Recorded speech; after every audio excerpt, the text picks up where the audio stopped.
On the morning of my wife's birthday, I woke to the sound of her muffled crying, except she wasn't in our bed and she wasn't alone. At first, I told myself I'd misheard. Maybe the voices drifting down the hallway were a podcast or her sister, Mia, calling early like she always did. But there was something raw in the sound, painful, urgent, whispered. I pushed the bedroom door open and the voices stopped. The silence hit harder than any sound could. "Happy birthday," I said later that morning, carrying the tray of pancakes I'd made. Her favorite, dark chocolate chips, strawberries, extra whipped cream.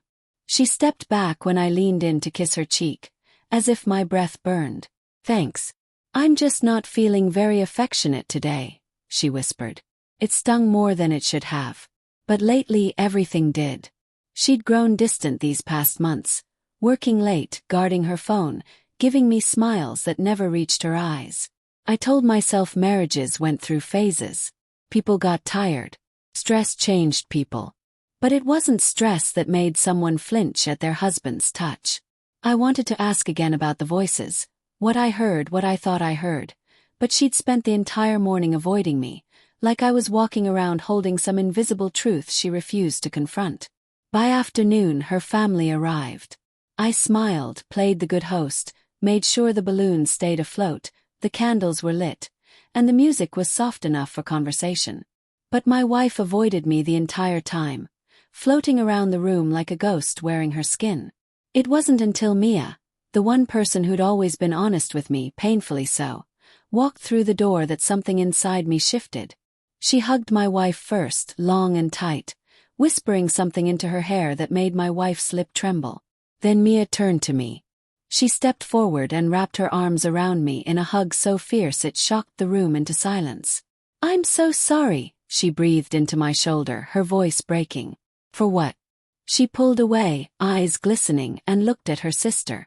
"You need to tell him. Today." My wife's face drained of color. A cold pulse of fear shot through me. "Tell me what?" No one answered.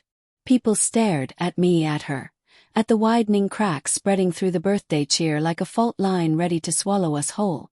My wife's chest rose and fell too quickly. She set down the cake knife. Her hands trembled.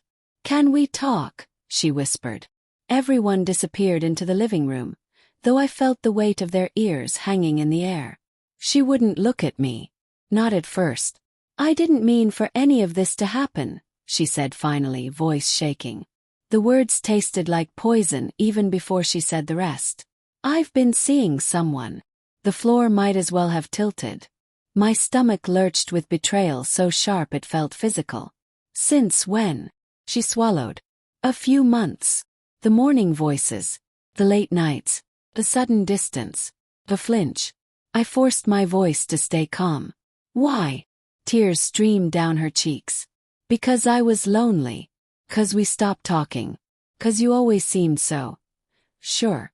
And I felt like I was disappearing." I stared at her, stunned. "So instead of telling me that, you gave yourself to someone else?" Her shoulders collapsed. I know, and I hate myself for it." I didn't yell. I didn't cry. I just felt hollow. Mia appeared in the doorway then, eyes red. She looked at me the way you look at a person after a storm has gutted their house. "I told her to stop," she whispered. I begged her. She wouldn't listen. My wife closed her eyes, shame washing over her. I stepped back from both of them, feeling the room stretch and distort around me. "I need air," I said, barely recognizing my own voice. As I walked out the front door, I heard her sob, broken, terrified, calling my name. But I didn't stop. Not this time. Outside, the cold wind hit me like truth. On her birthday, she pushed me away. But her sister's hug, that told me everything.